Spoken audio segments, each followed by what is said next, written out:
You're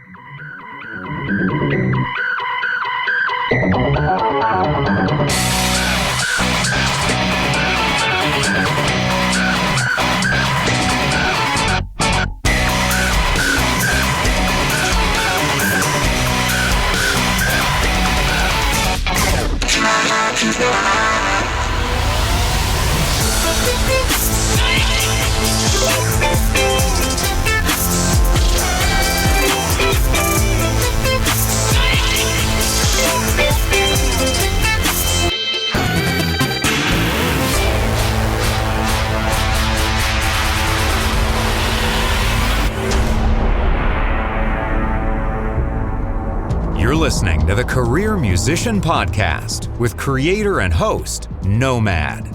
With 20 plus years of experience in the music industry, Nomad has done just about everything to earn a living as a career musician. From being music director to celebrity artists, playing iconic arenas and stadiums, composing for film and TV, and even playing your average local club gigs, he's done it all. Nomad's mission is to empower musicians across the globe with strategies for a sustainable career while blasting stereotypes, and to bring you tried and true wisdom from his colleagues in this crazy business we call music.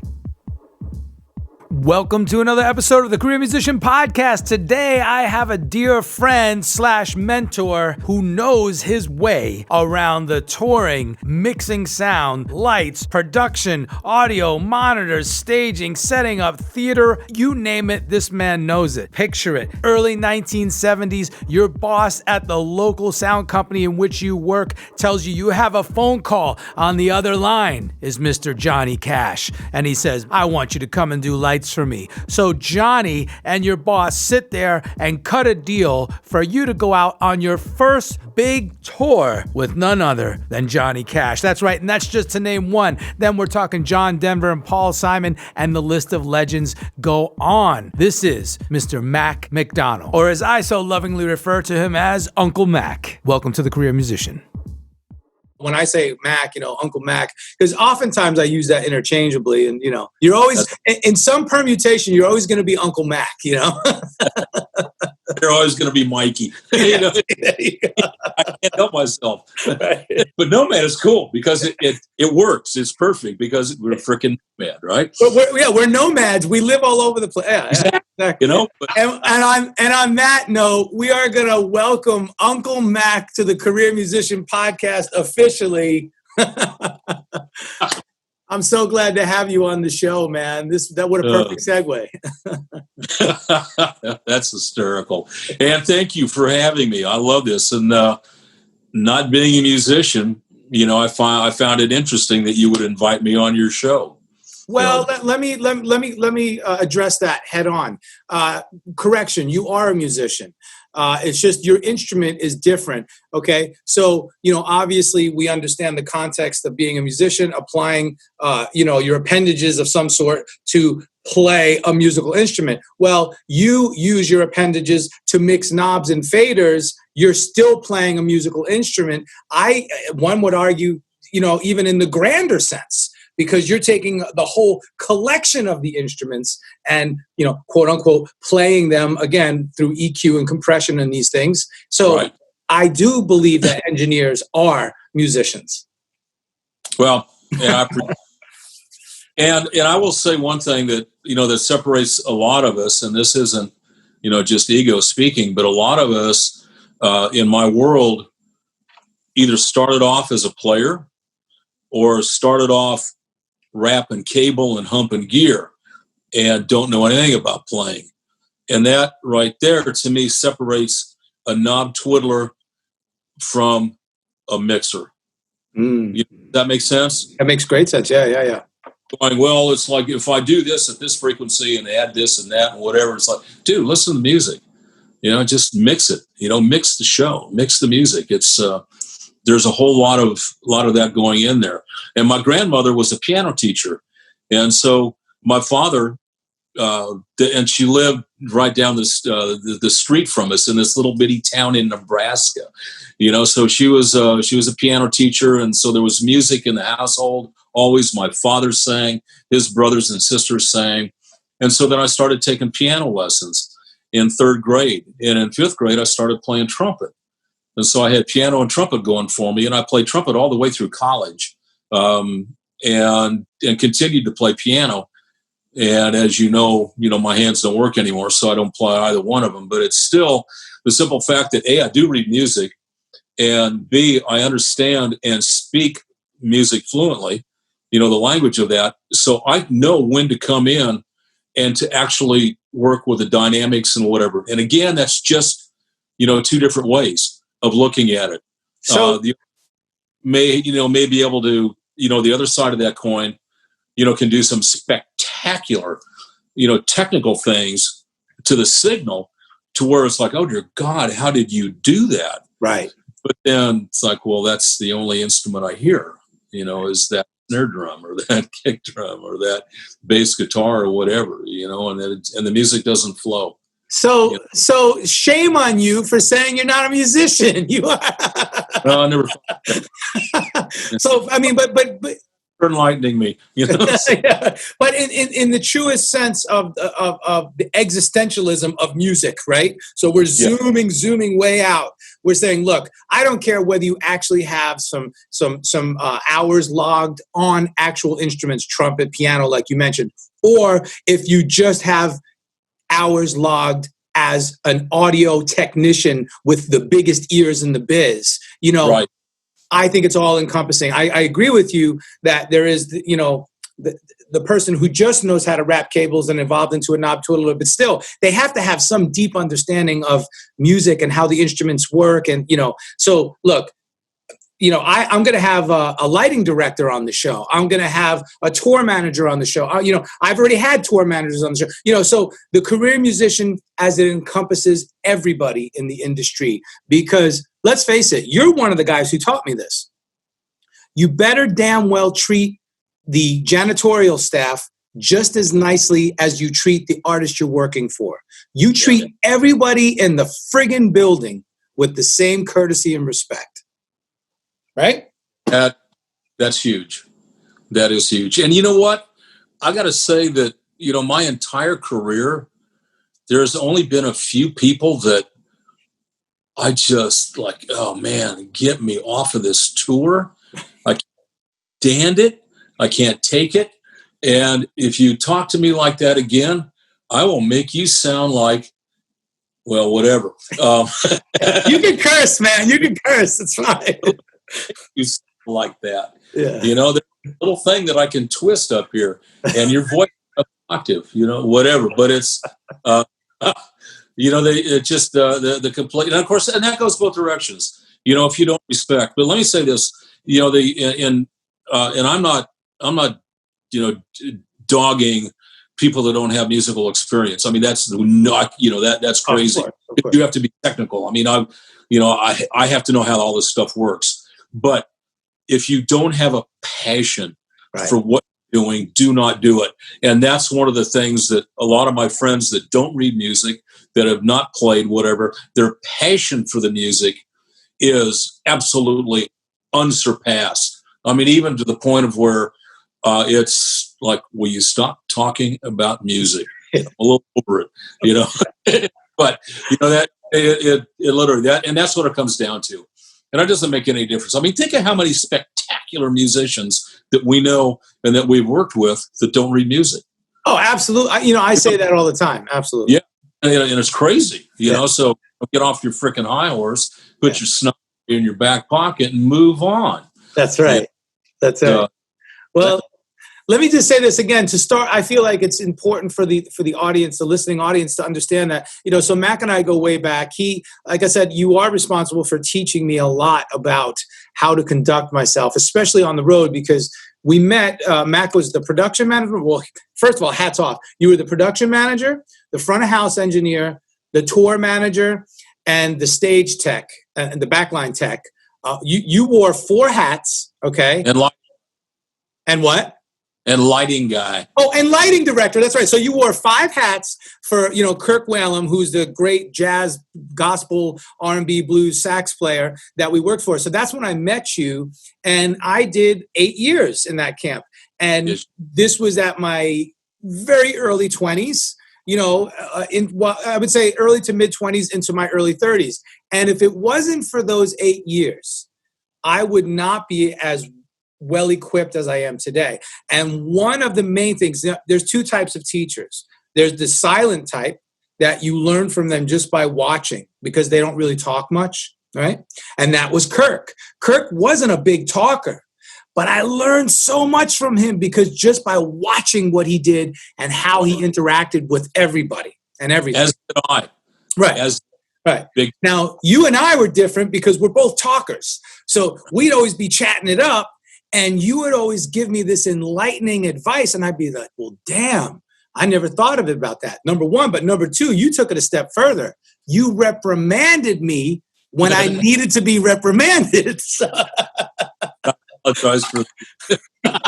And that shit is real because when I was, and this is my favorite example, you get up on stage, it's sound check, right? We didn't have techs, personal techs. Now, of course, you and I have both worked on tours. Well, everybody has their own tech, but in this case, we didn't have tech. So we go on stage, we'd be humping our gear. I'd have a guitar, I'd have 2 guitars and a pedal board, and I'd always get backline amps, right?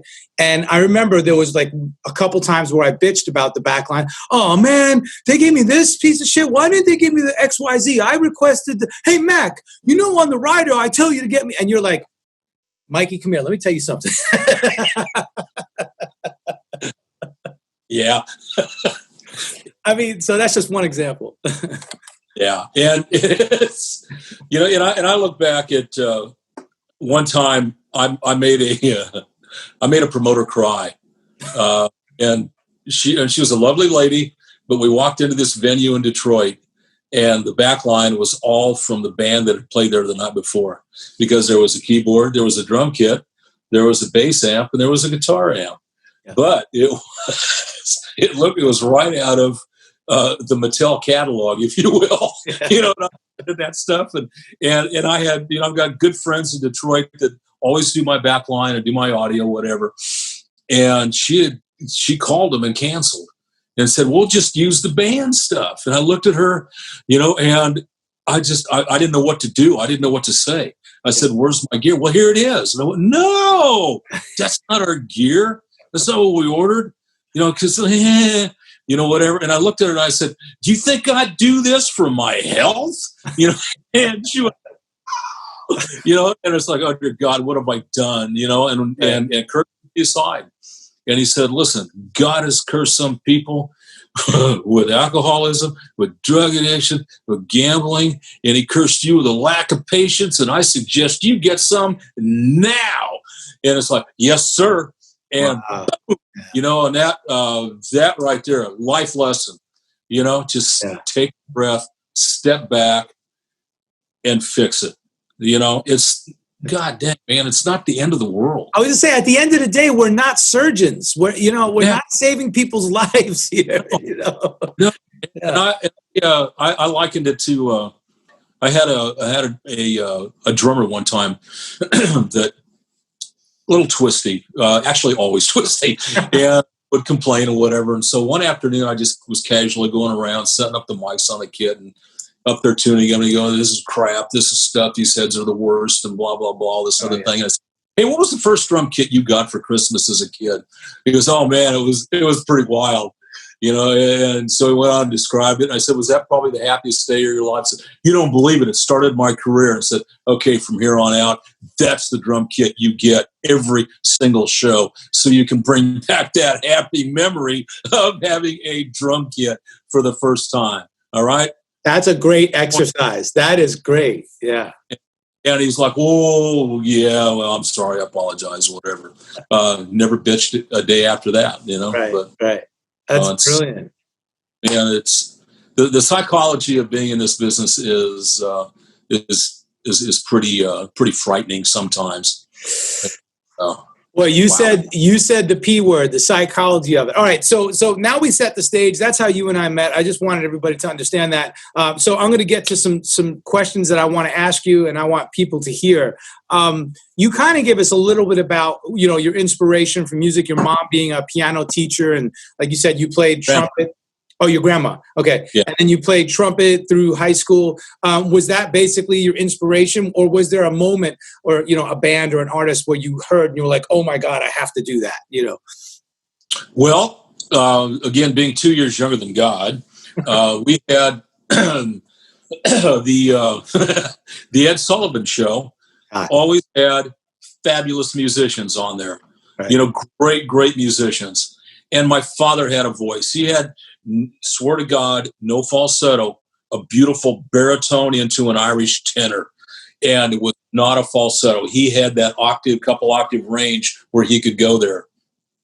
And Christmas times at my grandmother's house as a child with his brothers and sisters, she playing the piano and them singing in 2, 3, 4-part harmonies sometimes was one of the most, that to me right there is, and I just got goosebumps, man, thinking about that. I'm a kid, I'm 5, 6 years old, and I'm hearing these voices and listening to my grandmother play. She would let me sit on the bench next to her, Yeah. Was probably my first inspiration. And my dad loved big band and he loved jazz. Nat King Cole was his favorite singer. He loved Nat King Cole. He loved that man. And so whenever be on television, on Ed Sullivan or whatever, any of the other variety shows, it was like, everybody quiet, Nat's going to, it was almost like that. We would watch it. And then, of course, watching that first Beatles performance on Ed Sullivan, that was like, you got to be kidding me. That's like nothing I've ever heard, nor has the rest of the world. And being in Nebraska, we have nothing like that. It was a lot of polkas, let's say that. So that was, life changing also for me to hear those sounds and to hear it as rough as it was, the way that they played, even though it was amazing, it was still rough versus all of the big band that I had, that we listened to in the house, all of the jazz musicians that we had in the house, that we listened to on that thing, and all of a sudden hear, going on. And go, yeah. It's like, I kind of like that. So, right. Yeah, there are a lot of influences through the years. And I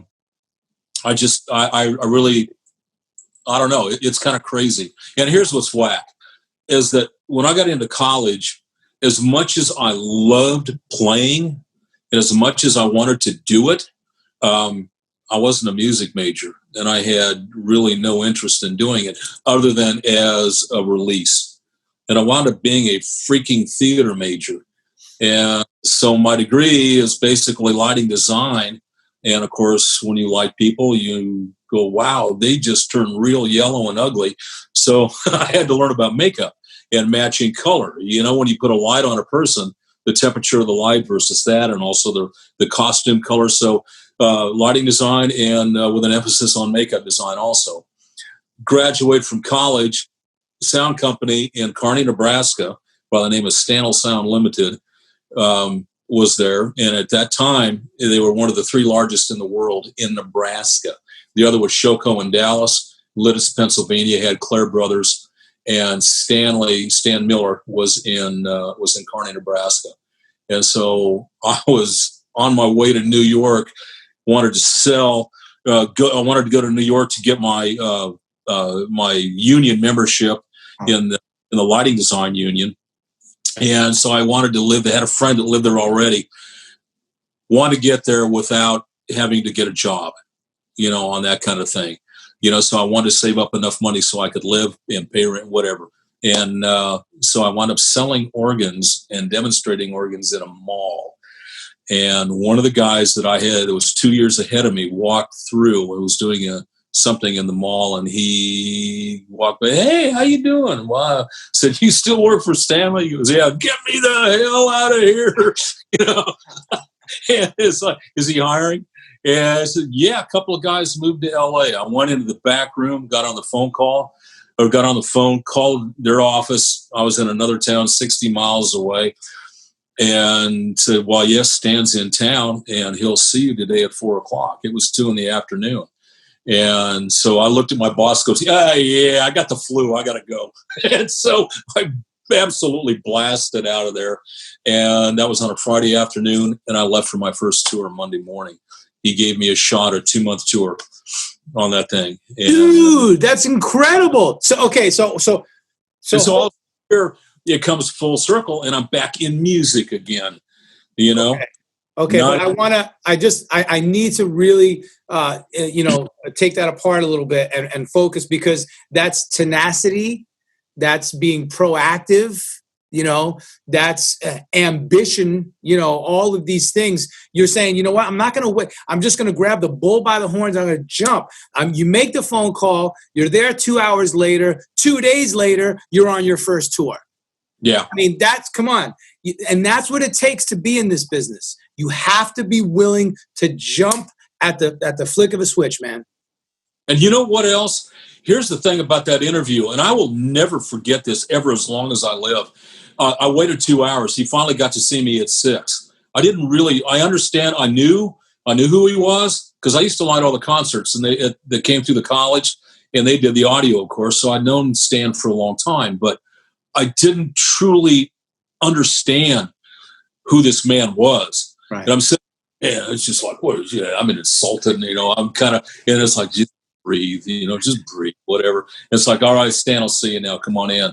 And he sat down and he looked at me and he said, "You're a lighting guy?" Well, that's why, because I had my resume with me and everything. He goes, "I hate lights." I went, I'm not applying for a lighting job. He goes, "I hate lights, all right? Don't ever bring up lights to me ever. You understand that? I hate lights. They make noise. They're the bane of my head." So he went on for a couple of minutes, and I'm mortified, but we sat there, and he knew that I knew absolutely nothing about audio, because this was 70s, right? Early 70s. And it was an infancy. The business was just, coming around, and things were exploding. And he wanted to know who I was. Do you have any addictions? Are you married? Are you engaged? What's your family like life? What are your parents like? What's your favorite food? Do you speak any foreign languages? All this other kind of thing. I mean, we went through, and he did basically a psychological interview as opposed to a technical interview. And the one reason he hired me is that I spoke fluent theater. I was a student technical director. I could direct a crew. And so when I got out there, I could point and tell up here, I knew stage left from stage right. I knew upstage, downstage. I knew, all of the technical stuff, and could communicate with stagehands. And that's the reason he put me out there. And that was unbelievable. Wow. I mean, that first tour was spectacular. And I just don't ever deliver me from this, ever. This is what I need to be doing with the rest of my life. And it worked out, sort of. Yeah. Well, I'd say it worked out. Yeah. It really is. I've always been able, and you bring up tenacity. I'm glad you did that. And I never thought of myself as tenacious, if you will, but I always thought of myself, you'll be able to figure it out. If when you're in trouble, it's like, oh dear God. And I've been in trouble a lot, as we all have, financially, physically with my rheumatoid and whatever, all this kind of thing. And people telling me no. And when I left Kirk's tour, I was teaching, at an audio school, and then that school closed down. They sold the school. And so in 2017, I spent the entire year unemployed. It's 3 years ago. And I mean, unemployed. And I sent out God knows how many resumes, and discovered that I'm too qualified and I'm too old. Ageism came in. But did I give? No, I didn't give up. You keep looking around and go, well, what's on that corner? And it's like, you know what? I haven't looked in town, because I'm looking at the road. I'm looking out, I need to be on the road. And it's like, well, dude, you're in town. You're in this glorious town of Austin, Texas with music. And it turned out I was opening a jazz club. And so, I mean, there you go. Austin, that's one of the big music towns. Absolutely. Oh yeah. So, yeah. And we've been open, we opened in 18. Wow. Yeah. But it's a spectacular room. I mean, it's acoustically designed. Steve Dewar did the design, and he's just he's a globally famous acoustician, and plus we tweaked it. But anyway, tenacious in one word, in one form of it. There's a lot of different ways you can look at tenacious, and not like a bulldog, but more think it out, and don't be discouraged. People are going to say no to you 1,000 times before you're going to get that yes. Absolutely. And with, tenacity with diplomacy and patience and and that determination to just keep going, relentless, unrelenting, Yes. Yeah. Yeah. You know what I had in my teaching career it was an audio school, and it was I was the department chair of the live sound division. I pretty much developed the live sound program for that thing. But when you walked in, there were 3 or 4 things on my blackboard that I told anybody if they ever erased them, I would see that they got fired. Number 1 was, don't be a dick. Yeah. I love that. Yes. Simple as that. Don't go there. Don't be that person. Yeah. It's just, and you think about it, how many times have you walked on a stage? Oh. Everybody's smiling, everybody's having a great time. And then somebody shows up and it's like, whatever.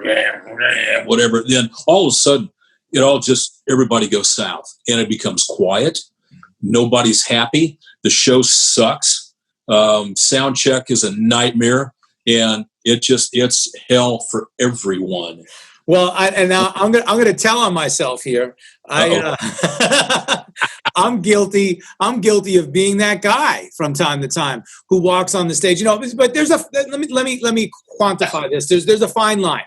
Sure. So as the music director, it's your job to make sure that once your production manager gives you the green light to take the stage as a band, then now the ball is in the music director's court, so to speak, and it's up to the music director to get that sound check done as quick as possible, so that the next act can do their check, or so whatever the crew has to do, the house crew and everything. But also make sure that the artist that you're working for is comfortable and happy, right?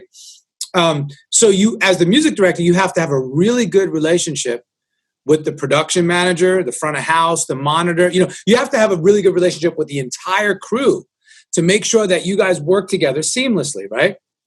Absolutely. So there's been times where, I would get mad where the production manager didn't give me a heads up. Hey, man, it's a disaster over here. We're not going to be ready for you guys to take stage until, I said 2:00. It's more like 4:30. So I, the whole band shows up at 2:00, all happy and ready to get on stage. And I'm like, oh shit, guys, sorry.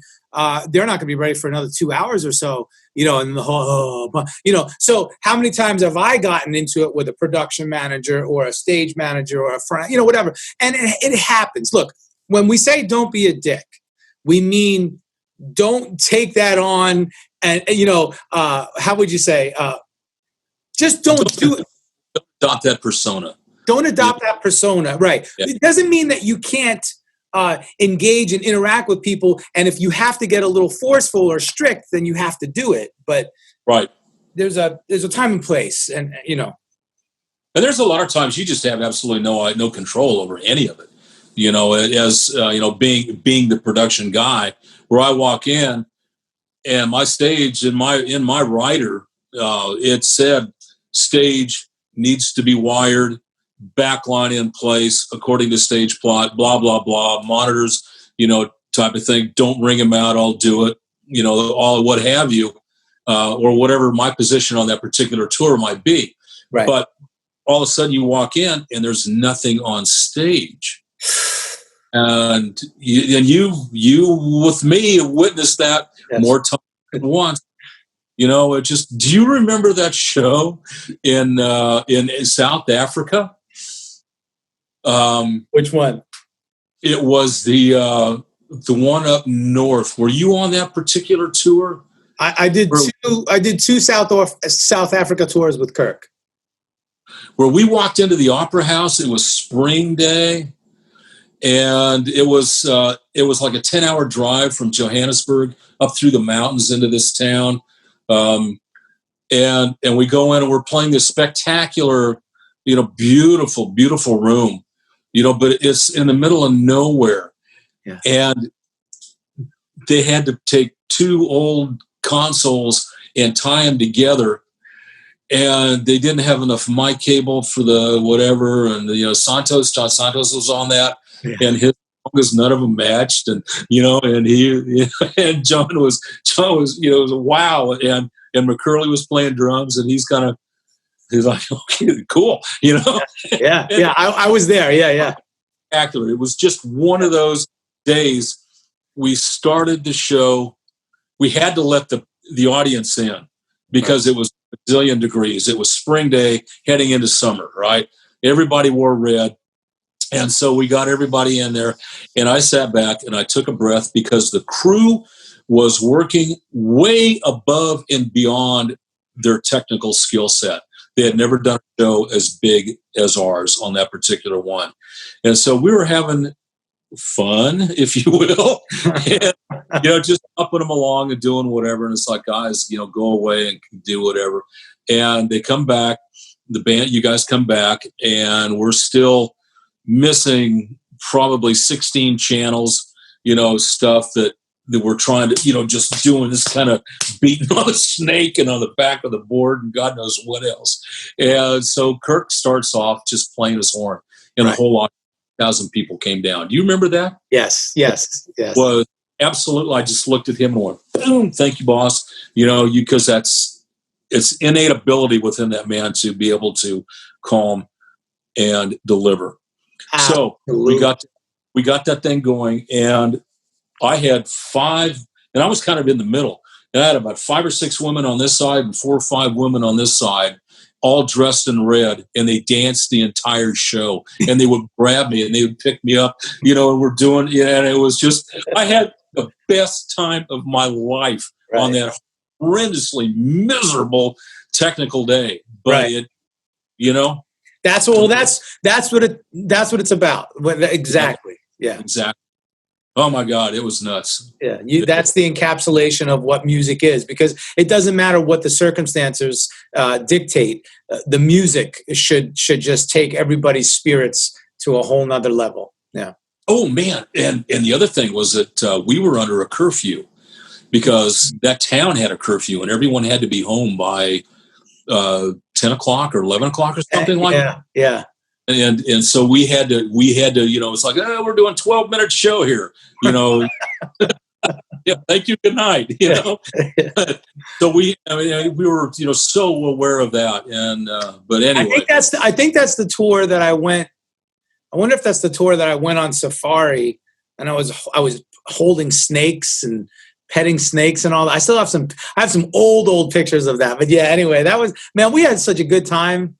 Oh my goodness. Working all those years with Kirk. We've been so many places, and it was just a blast. Those jazz cruises. Oh, the jazz cruise. That's where I cut my teeth on the jazz cruises, quote unquote. I remember the first jazz cruise we did. Bro, wait a minute. I gotta tell this story. Yeah, So it was my birthday, and we were gonna be on this cruise for a week. It was the first jazz cruise, and apparently the ship that we were commissioned for originally wasn't working, so we had to get a sub ship. So we got another cruise ship, one that we weren't supposed to get anyway, and everybody in the industry called it the floating beer can. Like this ship, in other words, this ship was not that technically savvy and not that advanced, right? So anyway, we went on the ship, we had a great time. It was my birthday, so we get on the ship, and you look at me and you're like, hey, it's your birthday, here we go. Shots of Jameson starting right now. Yeah. Oh man, Jameson definitely cured me. Now here's the thing: the original one, we did it at what was the club in Nashville that closed down? Nashville, Tennessee. We played the Amazing Jazz Club, but it's since closed. I came in. What? In Nashville? In Nashville, I came in sick as a dog. I had the flu, the worst flu ever, but we had to do the show, obviously. And this is when I had just started with you guys. This is when you introduced me to Jameson. The very first time you said, come here. You said, come here, young man, come here. You brought me to the bar. We were doing sound check and all that. And you said, excuse me, bartender, would you do me a favor and set my man up here with a hot toddy with Jameson? Bro, I had that hot toddy with a couple shots of Jameson in it, and I got through the show, and that was it. I've been hooked on Jameson because of you ever since. Well, you're welcome. Or I apologize, one or the other. Now, I've stopped drinking it since because, it gets pretty heavy, But wind up with a bottle and a straw. Like a Dr. Pepper, right? Yeah. Anyway. All right. So, hey, something I want to ask you about? Speaking of all this touring and experience and the psychology of it, you used to talk about all the time your years with John Denver. So, can you talk about that a little bit? He was a client of our sound company, and Ernie Zeilinger was the crew chief and John's front of house on that. And I was a wire tech on that, wire stage, put it up, put the PA up, do all of that kind of thing, move from there, and eventually was sort of moving up into the ranks. I never mixed the show, but, there were so many parts of it. I mean, there was one tour where we had a full orchestra with us, and Lee Holdridge was out, conducting, because Lee had done the record, and we had 4 giant stained glass, 12-foot and 16-foot columns of stained glass with screens, big screens between them, and set up behind the screens were slide projectors and 16-millimeter film.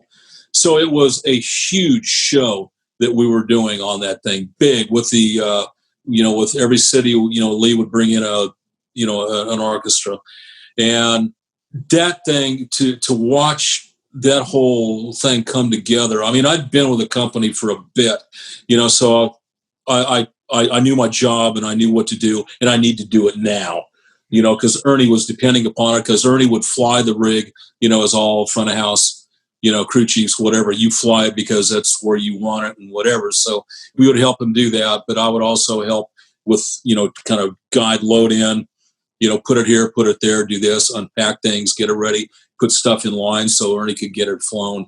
And then once it was there, then do the patch. And, you're patching an orchestra, plus John's band. Wow. And it was pretty insane. And this is circa? Mid-70s. So this is really before the technology,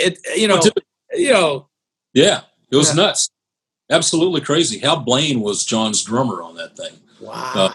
So we had Hal out there, and Hal was so good to the crew. It was amazing.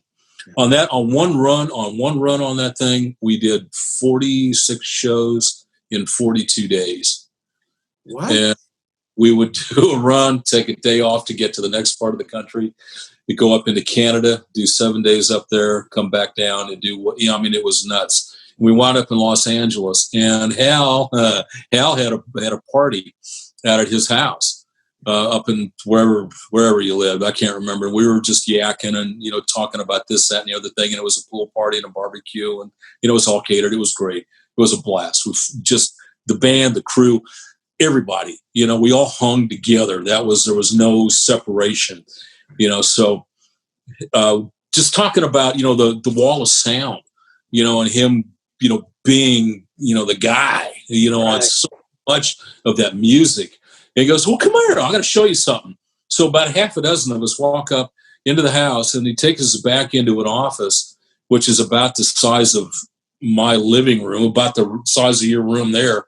It's a large room, if you will, floor to ceiling, wall to wall, gold and platinum records.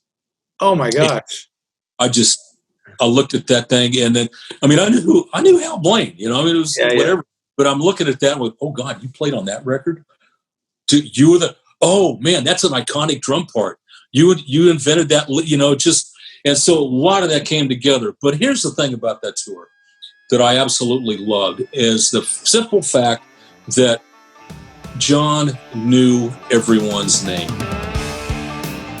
Hi, this is Mac McDonnell, and you're listening to the Career Musician Podcast with my old tourmate, Nomad. Go behind the scenes with host Nomad to gain inside knowledge of entertainment business from the world's leading musicians, artists, producers, managers, and more.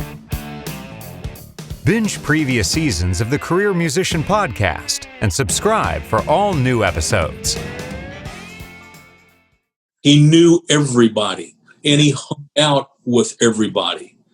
And he had the first thing off the back of the semi, the first truck in, was the ping pong table. And we built it in our shop, at our sound company. We built this ping pong table to be roadworthy. It probably weighed about 300 pounds because it's all made out of angle iron and 3/4 inch, no void, 13-ply Baltic birch plywood, with 4 coats of green on it because it had to be on the road. And then we built our own cases, and they were made out of fiberglass. It was, again, like the 3/8 or 5/8, depending on 3/8 ply, I think, is what most of them were. And then we sprayed glass over it, chopped glass. No seams, no nothing. And you could sit there and chop on it, with an ice pick, and you wouldn't damage the front of it. So gear was protected. So this ping pong table had its own case. So it'd come off, we'd take it over, set it up, and then John would come in and play ping pong and do whatever, kind of deal. And he'd always invite everybody to play and, if you weren't busy and, stuff like that. So that's how he relaxed. That's smart. That's really smart to build that in. Yeah, it did. But and the other thing is that he took such good care of the crew. We had our own dining room. In the catering thing, where it was crew only, no band involved. You could not go in. Tour manager John and whatever management happened to be out. Jerry Weintraub was managing him at the time. Wow. And so they would, John would always come in and hang out at dinner for a little bit, and then, then go be with the band and talk about the show that night or whatever. But he took, and we were the fattest crew on the road. It was breakfast, lunch, and dinner. And I'm not talking Mickey D's. It was like that's a prime rib. So, anyway, it was. But musically, he always had spectacular musicians. When Elvis died, when he passed away, we got Glenn D. Hardin, James Burton, and Emery Gordy Jr. from Elvis's band. Wow. Joined John, and Jim Horn was on saxophone at the time. And these are legendary career musicians, man. Legendary. Yeah. Absolutely. Yeah.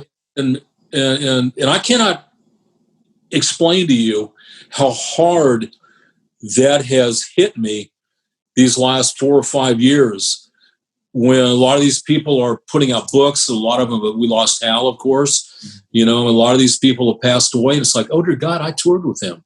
I knew him. I mean, we hung out, we ate dinner together.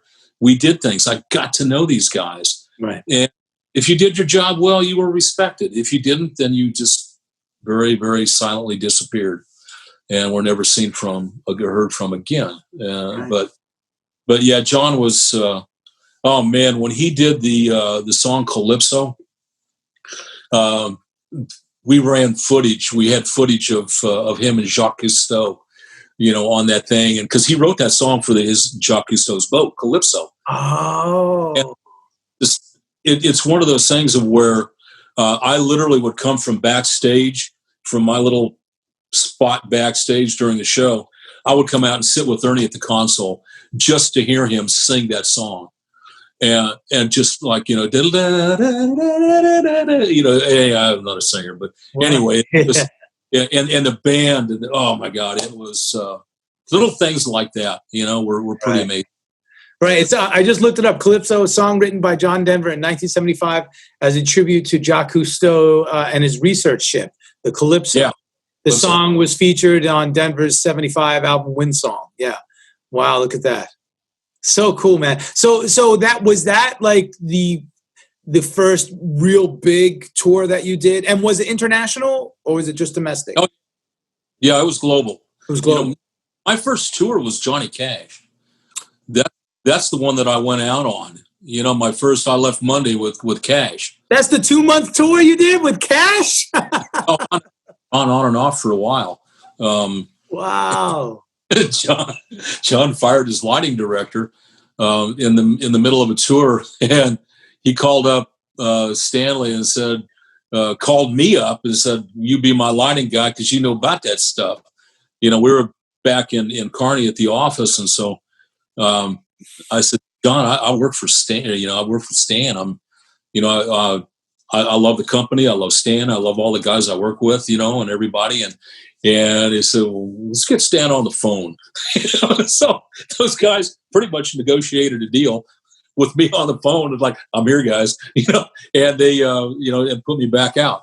And so hold on a minute. Johnny Cash was like, "No, Mac, I want you to be my lighting director."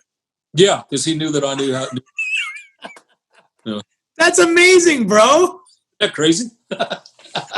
So how long were you out with Cash? Oh my goodness. I was out there on and off with him probably 3 or 4 years, somewhere in that neighborhood.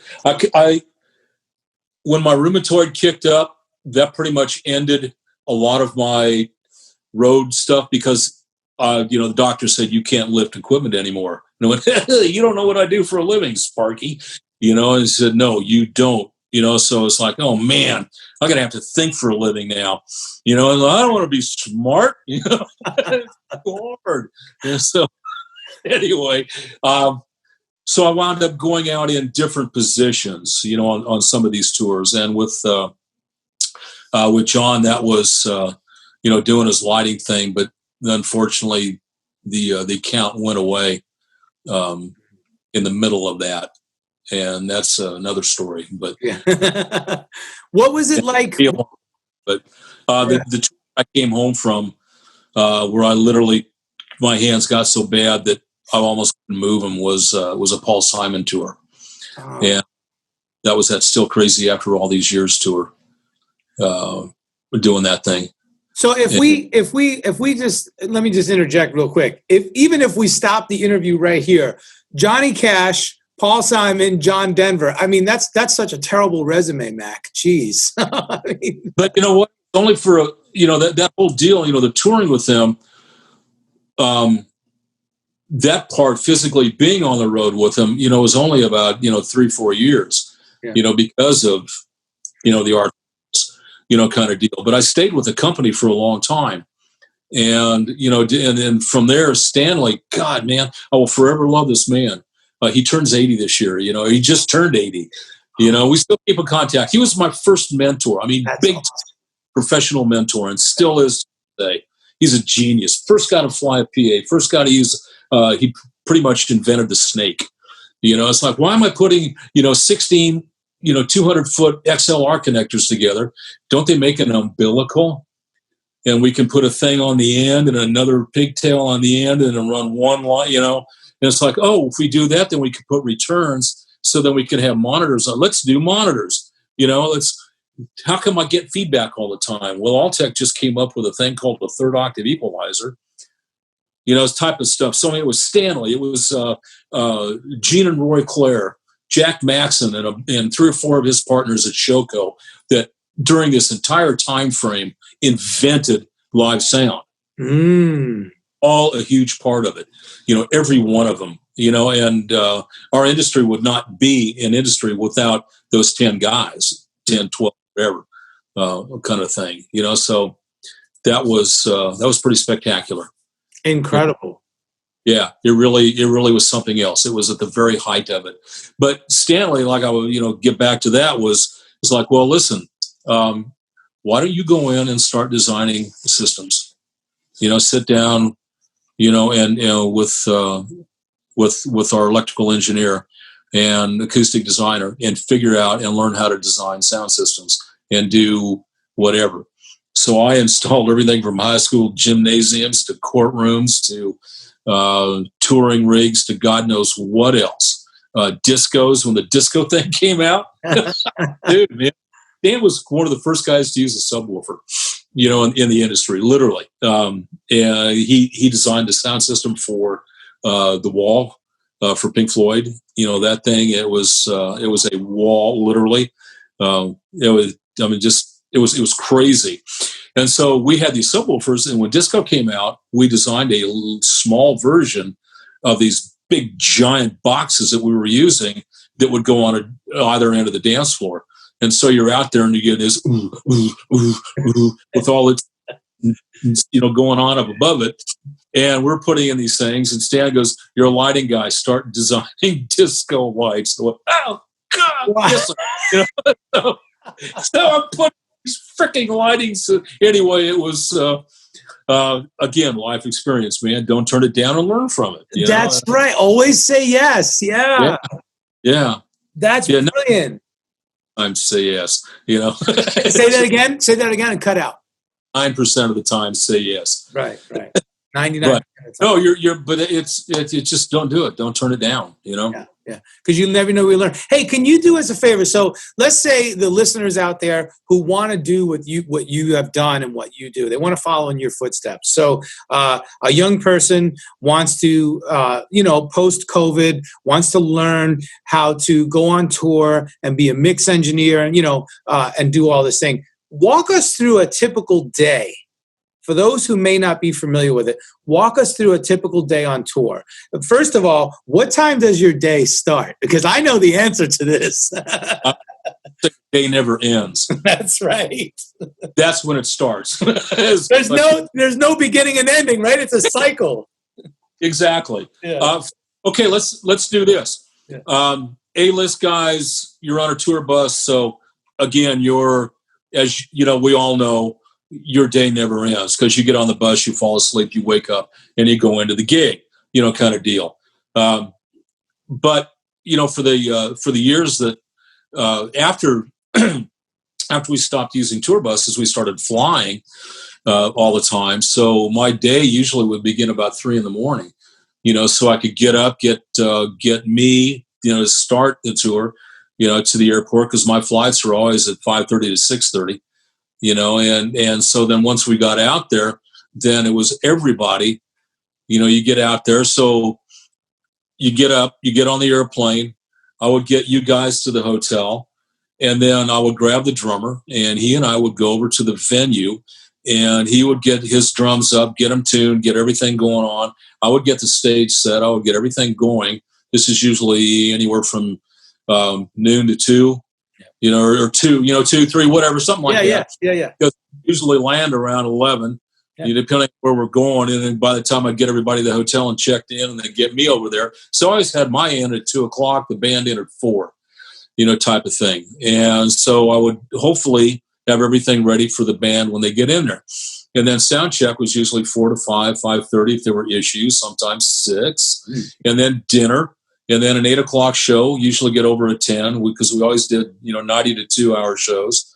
And so get the band back to the hotel and then hang out with Popstar at the Merch World and do that thing. And then in the meantime, while that's going on, I would settle, do the money and get that going and make sure that was all good. And thank God we didn't do a lot of percentages.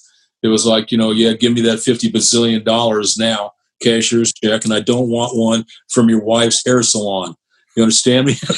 Just I want a check, or cash monies. And don't make me, because you never know what that money's been through, if you will. Anyway, so you would do that and then get back to the hotel midnight, 1 o'clock, and then get up at 3 or 4 and go do the same thing. Day after day after day. And you do that after a while. So how do you get there? You got to be, like we've talked at the very beginning of this thing, you need to know about music. You have to know about music. You have to have a passion. And you also have to understand that your name is not on the marquee.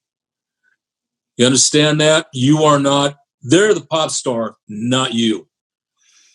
The band is the pop star, not you. Your job is to make them smile all day long, period. Now, that comes with learning how to deal with people, and that's a lifelong event, if you will. It never ends. Because oh, man, I've never run into that before. But you also have got to have, along with that, a technical skill. And if you think just because you put some beats together, and can make it go and plug a computer in and turn the bass up, that you're a sound person, stay at the taco place and good luck with that career. But no, you have to understand. And one of the biggest, you've got to have, like I said, music. God, there's so many directions. I need to pull it all in. There's one of the things that I taught my students, 4 things you have to be able to do. And you've got to know is a signal flow. Mm-hmm. How do you plug it in? And in what order does it go? Right? So if you got signal flow, then you can gain stage. Go in and get the gain right. Every single channel on that console, regardless of the instrument, has got to have the meters all doing this. Not a lot of this, where one's way up here, another one's down there. Because if your gain isn't correct, then how are you going to EQ it? And if you can't EQ a signal properly, what frequency is that? I'm asking you, what is that? Oh, geez, yeah. No, now you're putting me on the spot. I know. See, that's me as the monitor guy. Right. Because going through the wedge, and you're going like this, staring at me at the monitor console. I'm going, hey, you sound real good today. I don't know what that is. No, you've got to identify and get rid of it immediately. That's right. That kind of. So ear training. You've got to be able to EQ it. And if your EQ isn't correct, then the final number 4, your mix is going to sound awful. Wow. Gain stage or signal flow, gain stage, EQ, and then finally the mix. Be it a front of house mix or be it a monitor mix, the balance has got to be there. Can we talk about for a minute? God bless monitor engineers. I mean, I can't tell you the hell that I have put some monitor engineers through. So, what's that? I've witnessed it. So, by the way, but that's another job that you wore. Oftentimes on the Kirk Whalum gig, they would provide. Sometimes they would provide a house engineer to do monitors, but you oftentimes would come up on stage and ring the monitors first. I did that. Yeah, get the monitors. Yeah, every one of them. Yeah, and get all the musicians comfortable with like a nominal kind of mix, and then you would jump to front of house. So that was your 7th job title.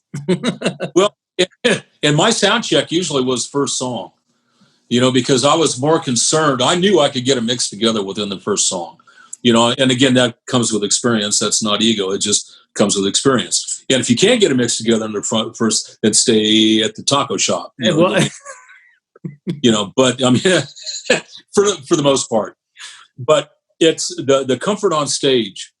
If you and this better than anybody. I mean, God, think of all the bands that you toured with.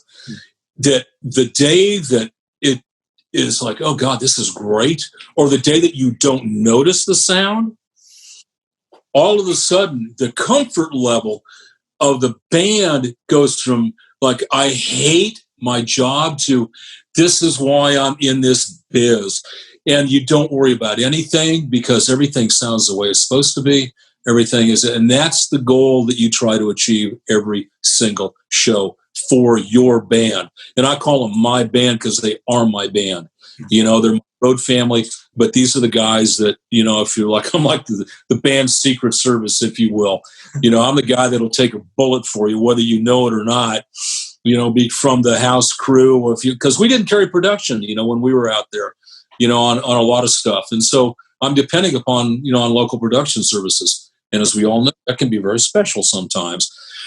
So, well, and to speak on that, when we did South by Southwest, I think it was 2018 with Cat Graham. We weren't able to. I flew with the band out there. We brought an LA-based band, but I wasn't able to bring a crew. So I knew, since you were based in Austin, I was like, okay, I know that if I call Mac, I'm going to have to make one phone call, and then he's going to get the rest done. And he's not like. Here's the beauty of it. Hey, Mac, here's the gig. Here are the specs. Here's what I can pay you. Can you do it? Yes or no? The moment you say yes is the moment that all of a sudden, all that pressure is now lifted off of me as the music director, because I know I have a more than competent production manager. And once you took the ball, bro, I didn't even hear from you. You were like, I would check in. Hey, Mac, how's it going? Oh, don't worry. Everything's fine. I even came to the gig, in the middle of like a sound check or a changeover, because I was working with another band. And you're like, yeah. During the show. Yeah. And you're like. Actually. What's that? You came over and hung out during the show. Right. Because I was on another venue with another band. Anyway, I knew that once I hired you, that's it. It was done. Like I didn't have to stress, worry. I knew that you would, speaking of taking a bullet, I knew that you would take the proverbial bullet for me and get the fucking job done come hell or high water, and make sure that the artist was enamored with everything, that just elated, And I think she had a good time. Oh, she had a blast. Are you kidding me? Yeah. She had a blast. Yeah, that was fun. I enjoyed that big time, man. I really did. I enjoyed mixing that. And it comes down to like what you were talking about, the thing about, it's like you do it, cool, I'll see you later kind of deal. Yep. And through the years, and this is huge, this is for young guys coming up, do not be afraid to make a mistake, and dear God, don't be afraid to be fired, because it happens. I say that all the time. Yes. Dude, it happens, and it will happen, and it will continue to happen. But you cannot ever let that affect your self-confidence. You can never, ever let that affect what you do while you're on the job. It's like, oh, should I do this or should I do that? Or, oh, dear God, whatever. That kind of thing. Just go in and do what you do. You've got the confidence to do it. It's like every time you step on a stage, it's going to be, I'm going to kill tonight. And every time I get behind a console, it's like, yeah, this is good. It's hopefully. I mean, that's the end goal. The day's end. Hopefully, it's like that. But you've got to have that self-confidence and a proper ego in place to be able to do that. And it's so funny. One of the premises I teach is the delicate balance between arrogance and confidence. Oh, big time. Yeah, yes. And it is a delicate balance, and it's exactly what you're talking about. Yeah, I'm glad you do that. Yeah, it's just that's one of the things that you cannot ever assume. What a word! That like I'm the deal. Right. Oh, it's the deal. Like, well, I'm on the gig. Don't worry about it. Yeah. Shut up and do your job. That's right. And do that. Go in, do your thing. Make sure it happens. Let your work speak for you. That whole deal. This was perfect because I always like to close the interview with words of wisdom, and that really is a fantastic word of wisdom. Mac, like I said earlier, and me, I'm not saying this to blow you up. You have taught me so much over the years, and I'm really grateful for that. There's been you and a handful of other people like yourself who have been mentors in a way in my life, indirectly, without us sitting down and saying, okay, you're officially my mentor, but you're definitely one of the short list of those people. And I really am grateful for that. Well, man, I cannot thank you enough for those kind words. That means the world to me. It really does. What a deal. Absolutely. Hey, you ready for some rapid fire questions? Oh, dear God. Go. Name 3 touring essentials. Touring essentials. Ears. Learn your music. Learn what you're going to mix. You have to have that. A proper toolkit and a proper knowledge of your equipment. If it's just house gear someplace, make sure you know exactly what it is. You have to have that with you. But a toolkit, man, you got to have a multi-tool. You got to have a soldering iron. You got to have a cable checker. You got to have audio adapters. You got to have, all kinds of crap, whatever on that stuff. That's huge, but number one, if you're mixing a band, you get a call to do that. You go through their library and you listen to their music so you know what you're walking into, period. And I'll say this real quick. I accepted a tour and I didn't listen to the music, and I walked in and it was a harp player. And it was cello, violin, viola, harp, acoustic guitar, electric bass, and acoustic piano, and 6 vocals. No DIs on stage, all open mics. I didn't do my research. And I would have turned it down in a blink of an eye because it was only me out there. So anyway, all right, next. I think I know the answer to some of these already, but wow, that was enlightening. Song or band that changed your life? A song or a band that changed? Artists, yeah.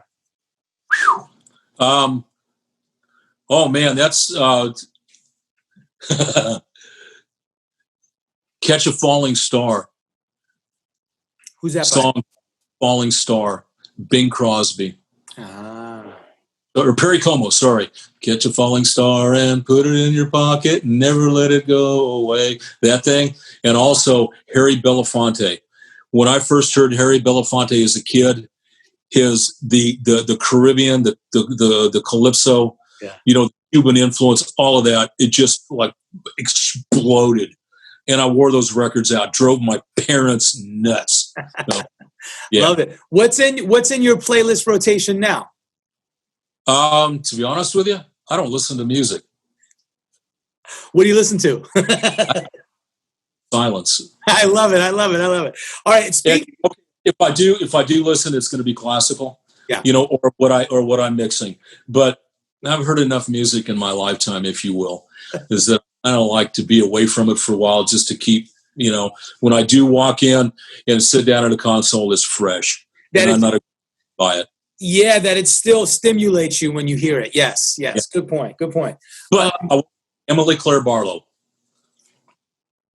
Canadian singer, spectacular, wonderful, wonderful lady. Okay. From Toronto, I believe. Okay. Also sings in French, but she'll be added in the notes. I'm looking all this up. Okay, so as an entertainer, we've been in the business for so long, and you kind of just alluded to it. It's hard to be entertained. So what does it for you? Someone that can get up on stage and talk to an audience. Not about, I wrote this song in 1927 for my wife because I love her dearly. Like, oh, dear God, dude, move on. No, it's like, man, can you believe I bought this watch the other day, and go on and do that thing. And you sit there and you absolutely become enraptured as an entertainer. You may be the best singer, guitar player, saxophone player, piano player in the world, but if you can't talk to your audience as a human being and not talk about music, whatever, then who cares? Whatever. Tab Benoit. That's right. I don't know if you're familiar with Tab Benoit or not. Okay. Yes. That's one of the funnest shows I've ever mixed in my life. Of course, he's a great player, but man, he should be a comedian, Anyway, so there you go. Entertainment audience. I love it. What do you do on those long travel days to keep from going insane? Read. Like it. What are you currently reading? I've got a Richard Russo book right now that I'm reading, and then I also have a book. Oh God, I just lost the guy's name. Did something in the White City and Beast in the Garden, whatever. But it's a story. He's a biological fiction writer, and this is about Winston Churchill, during the war and what he did. And I don't have it in front of me. David Barron? Say it again. David Barron? No, it's okay. not. I've forgot his name. Oh, good. All right, we'll look it up. Okay, what's your guilty pleasure? Cigars. Ooh, yeah. Cubans, or do you care? Say that again. Cubans, or do you care? Cuban. Or there's a few other that that I do. There's some Dominicans that I really like and whatever. But man, I got spoiled big time by Cubans. Being in Cuba, for one thing, and it's just what do you do? And the other thing is, one of my best friends in the world, it was a professor at the University of Minnesota, and we went to Cuba together. But one of his cohorts was in Cuba as an adjunct professor down there teaching business management and communication, whatever. And so he sends boxes, and so I get a little treat from that on things. So I've got a bunch of Cubans. Wow. I remember when we used to do all those tours down in the Caribbean, we would always, Sean, yourself, myself, we would always go down there and try to snag some good cigars wherever we could. Yeah. So, still a pleasure. I still love it. Had one the other day. Nice. What's your favorite libation to go with that cigar?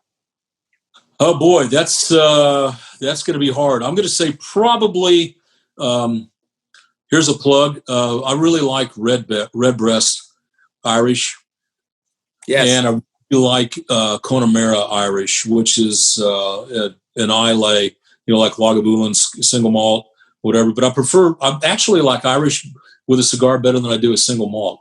Wow. I don't know why. It's kind of crazy, but I've been on a Redbreast kick for a while. That and the Connemara when I can find it. Yeah, the Redbreast is good. I've had that. I've never had the Connemara, but you, like I said, you were very instrumental in teaching me about some good Irish whiskeys. And finally, man, what would you do if you weren't a career musician? I would be a photojournalist or an archaeologist, one or the other. And I think or what? Historian. I think you'd be good at all three of those things because you love details and you're very good at making sure to get those details straight, if you will. Well, thank you. Yeah. That's the deal. Tell us again the name of the club that you have the residency at in Austin. It is Parker Jazz Club. And not after Charlie Parker, but after Chris Kimura is the owner. Chris is a sax player, flute player, singer, and it's named after his son, Parker. ParkerJazzClub.com. And we live stream every Friday and Saturday night, 8 o'clock. And go online, either do it on Facebook or go to ParkerJazzClub.com and go on and get on there, one or the other. Okay, now you mentioned that you guys are bringing back, small capacity shows. Yes, 35 people, pretty much to the max. We just started that last weekend. I love that. So everybody can check you out online with those streaming shows. And then, as this pandemic gets better, when we're in Austin, I encourage all the listeners, go check out Mac because you won't be disappointed. And if Mac's mixing the show, then there's some badass music going to be happening. Thank you for that, man. I greatly appreciate it. Wynton Marsalis has been on the stage, Tom Scott, Nestor Torres. We had the Count Basie Big Band up there. When Harry Connick was in town, literally 3 or 4 days before, we had Curtis Stigers on stage, and then a couple days later, Harry Connick was in town. And Harry was sick. He didn't come over because he's a friend of Chris knows him, the owner of the club. But his entire band came over along with Kamasi Washington and basically took over the club with our house band playing that night. And they went about 4 hours straight, just up there jamming. And it was an unbelievable night. So you never know what you're going to walk into. That is so cool. That is so cool, man.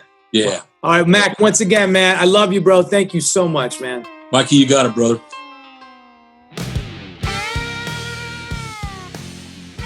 Download, subscribe, and leave a review on Apple Podcasts, Spotify, or any of your favorite podcast platforms.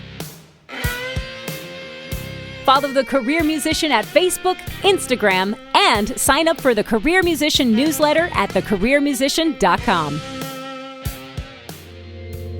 I'm just a nomad, nowhere man, writing the songs in this one-man band. A nomad, yeah, I'm a nomad.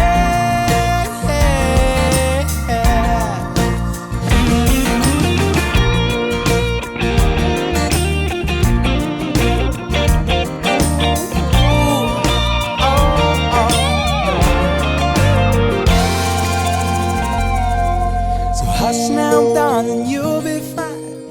I'll be back this way. Hey, this This is Nomad, host and creator of the Career Musician Podcast, and I am thoroughly stoked to be an official member of the Pantheon Podcast Network. Pantheon Podcast Network is the first of its kind as an all-music-based podcast collective. Please be sure to check us out at pantheonpodcast.com for more info.